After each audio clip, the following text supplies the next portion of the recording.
ዛሬ በጣም ደስ ብሎኛል ውዶቼ፣ ዛሬ በጣም ደስ ብሎኛል። ወይ በቃ ክብር ለእግዚአብሔር ይሁን። እውነት በጣም ደስ ብሎኛል። በቃ እግዚአብሔር ሩትዬና አብርሽን ልጁን እንዲያይ በፍቅር እንዲመለከት ደግሞ በውስጡ ላይ ያለው ስሜት ሁሉ እንዲቀሰቀስ ሰላም ስለወረደ እኔ ደስ ብሎኛል። ሰላም እግዚአብሔር ነው። በቃ ሰላም የእግዚአብሔር ነው። ሰላም ማለት ከእግዚአብሔር ጋር የተሰጠን ሰላም ነው። በቃ ይህን ሰላም የሚያደፈርሰው እውነት ከውስጣቸው አሁንም ይነቀል። በእውነት ነው የምላችሁ። እውነት የፍየም እኔ በክርስቶስ ኢየሱስ ይህን ልጅ ምን እንደምል አላውቅም። ጌታ ዘመኔን ይባርክ። አንቴን ደግሞ ርፍ የሚያደርግ ልጅ ከአንተ ጉልበት ይፈጠር። በእውነት ደስ የሚል ልጅ ነው። እውነት ኤፊ ሁሉንም መልካም እያደረገ ነው። እያስተካከለ ዛሬ ደግሞ ወደ ግቡ ደርሷል።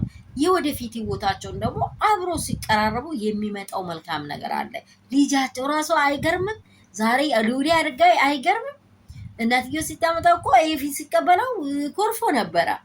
አባትዮን ሲያይ ፍንድቅ ሲል ወይኔ እኔ አባቴን በጣም ስለሚወደው የአባት ፍቅር ከልጅ ላይ ጥሩ አይደለም። አይ ለምን እንደዚህ በድሏት እንደዚህ አሳዝኗት እንደዚህ ከባረረ በጣም የሚወዳትን ሴት እኮ ወንድ ልጅ ሊጎዳ አይፈልግም። አውቃቸዋል። ሊጎዳ አይፈልግም። አይታቸዋል። ያቺ በቃ እንደ ፍላጎቱ ካደረጋት በኋላ ለምን የልጁን እናት ደግሞ ሊጎዳት አይፈልግም። ነገ ብሎ ብዙ ነገር ከሷ ስለሚጠብቅ ይህንንም ትንክ አድርጉት። ትንክ አድርጉት። በተለያየ ነገር ላይ የምትወድቀው ከኋላ የመጣች ሚስት ናት። በተለያየ ሀሳብ በተለያየ የፈለገውን መጠቀም የፈለገው ይሄ ከኋላ የመጣችው ያችን ግን አይነካትም። እንደ እንቁላል ነው ይጠብቃል። ከዚህ የተነሳ ዛሬ ደግሞ መልካም ነገር ሰምተናል። ውዶቼ ሰላም እላችኋለሁ። እንኳን የሩትዬ ግሬስ ሁላችሁ ፋሚሊዎች እንኳን ደስ አላችሁ። ትላንት እየተጨቃጨቃችሁ ያለፋችሁ ደግሞ ዛሬ ደግሞ ደስታን አይተናል። ነገው ደግሞ የበለጠ ደስታ ይገጥመናል ብለን ነው ሁላችን ምንፈልገው። ያደረጉን ነገር ዛሬ ደስ ብሎኛል። ለእኔ ደስ ብሎኛል በእውነት በቃ በጣም ነው ደስ ያለኝ። አሜዚንግ ብያለሁ። ከሀገር ውስጥ ያላችሁ ከሀገር ውጭ ያላችሁ አባቶች፣ እናቶች፣ ዘር ዘመዶች እንኳን ደስ አላችሁ።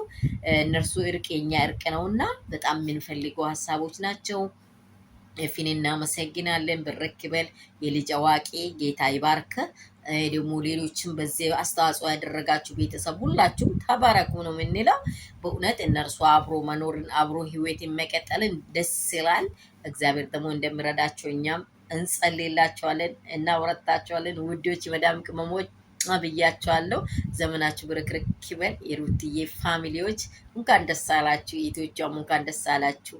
ያለንበት ሰላሙን ያብዛልን እያልኩኝ በቃ ይሄ ቪዲዮ በእውነት በጣም የሚበቃ ትክክለኛ መንገድ ላይ እግዚአብሔር ይምራቸው። ደግሞ ያችንም ደግሞ በመንገዷ እግዚአብሔር ደግሞ ለእሷ ህይወት ላይም መልካም ነገር ያድርግ። እዛ ጋር ያለውን ነገርም ደግሞ አላቆ እግዚአብሔር ከልጁ ጋር ከቤተሰቡ ጋር አንድ እንዲያደርገው ነው የኛ ፍላጎት። እርቅ ከወረዳ ይጨምራል፣ ሌላም ይጨምራል፣ ሰላም ይጨምራል፣ ደስታ። ይሄ ነው ያለን። በቃ ደስ ብሎኛል። ዛሬ በጣም ደስታ ቀን ነው።